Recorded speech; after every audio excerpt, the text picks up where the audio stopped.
Welcome back to Jersey Matters. I'm Larry Menti. Tuesday is primary election day in New Jersey, and today we are featuring all 4 Republican candidates for governor.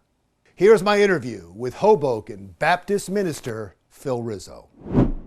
Sir, thanks for taking time for us today. I know it's busy. You were out campaigning. You were at the rally in Trenton. Tell me what happened. Today we were out in Trenton fighting for New Jersey families. We really are dealing with the people versus the politicians. I am so surprised. Honestly, I know that there's conflict within politics right now. We're so polarized, but I'm actually surprised that we passed through the Assembly and also the Senate to give Phil Murphy more power. It's been amazing to try to live and experience New Jersey over the last 14 months. And as people have been asking for legislation to limit the governor's powers, the opposite just happened. I just read something that I thought was fascinating. New Jersey 101.5 asked you what are the first 3 things you would do as governor. Would you repeat that? What are they? Sure. I would lift all COVID restrictions 100% from the state level. We would have no more state lockdowns, no more mandatory anything in a COVID response.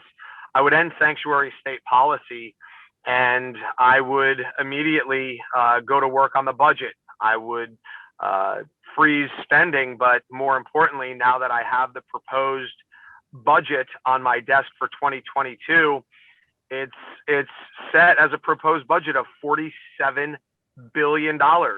We just had a revenue year in 2020 of $40 billion. So where's that $7 billion coming from? I am narrowing in even more to say I'm going to cut $7 billion out of the state budget. I want to talk a little politics, a little bit about the race, because it is fascinating to me. I would think that early on, most pundits would have thought Jack Ciattarelli is going to wrap this up. He has the money, he has all the endorsements, he has the top line in every county. And that hasn't been what happened. Hirsch Singh made a big run, and now you're making a big run at Hirsch Singh, according to the polls. Are you at all concerned, because I know you're a conservative and I know Hirsch Singh is a conservative, that you're going to cancel each other out? I guess that's possible, that we would cancel each other out. I am a proven conservative. At 44 years old, I am a husband. I'm a father of 4 teenagers. I own my own business. I'm part of our larger family real estate business. I've successfully started 2 conservative churches in deep blue Democratic Hudson County. I started a Christian school, and I have a life record that speaks for itself. Conservatives in New Jersey are going to have a very simple choice. And if they want a proven conservative, not somebody who's a proclaimed conservative, Rizzo is going to be the pick on June 8th. You don't believe Hirsch Singh is really a conservative? I'm not saying he's not a conservative. I'm saying he's a proclaimed conservative. Anybody could say anything. Anybody could say that they're pro-life. Anybody could say that they're pro-Second Amendment. Anybody could say they're for medical freedom. Anybody could say these things. But do we have any record? Do we have any proof that the things that come out of a person's mouth are true? I'm not saying he's not. I'm just saying he should prove it with some life accomplishments and some life records, not just what comes out of his mouth. It seems that Trump has been a litmus test in this primary, and I think that's going to happen across the country next year in the midterm elections. Hirsch Singh has embraced Donald Trump. I know that you put out a picture of yourself with Donald Trump. Were you hoping for an endorsement? Were you seeking one? And why do you think that didn't happen? I spoke with President Trump in an informal meeting. I was at Mar-a-Lago having dinner with my family. I saw him there. We had a quick conversation. We spoke only briefly, I'd say 10 minutes or less.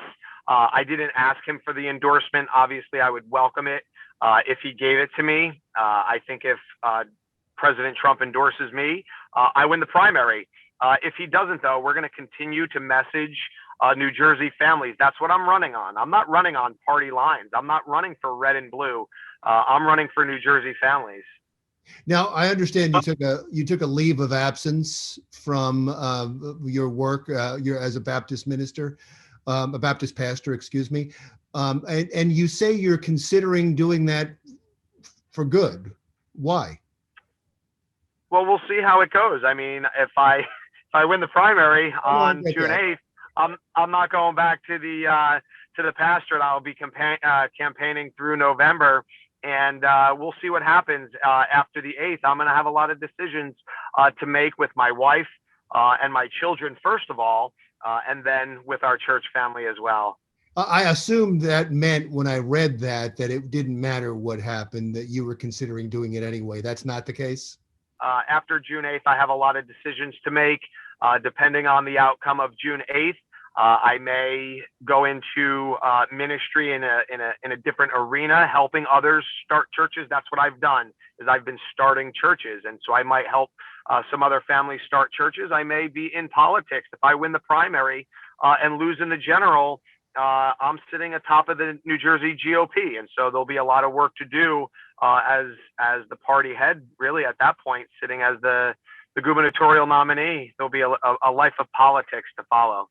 We've talked to all four candidates, and I've ended each interview by giving them each, as I'm going to give you now, a chance for one last pitch to the voters. Well, I'm a populist. I'm running for Democrats and Republicans. I'm a populist, but I'm not a moderate. I am unapologetically a right lane conservative. I'm pro-life. I'm pro-gun. I'm pro-police. I'm pro-Trump. I'm for medical freedom, small government, low taxes.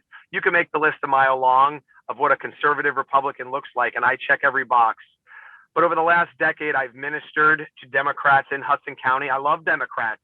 And the issues that I'm running on, the New Jersey family ABCs of family autonomy, business, and core values, are not red and blue. Democrats have children that have not been in school unmasked for 14 months, and their anxiety and their depression is skyrocketing. That's not red and blue. That's New Jersey families.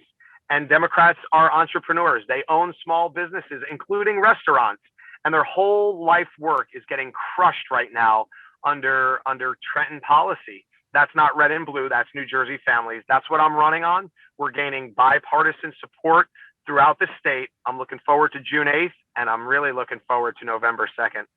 All right. Thank you very much. Good luck to you, sir. Republican gubernatorial candidate Phil Rizzo. Up next, we talk with another Republican candidate, former Franklin Township Mayor Brian Levine. Next on Jersey Matters.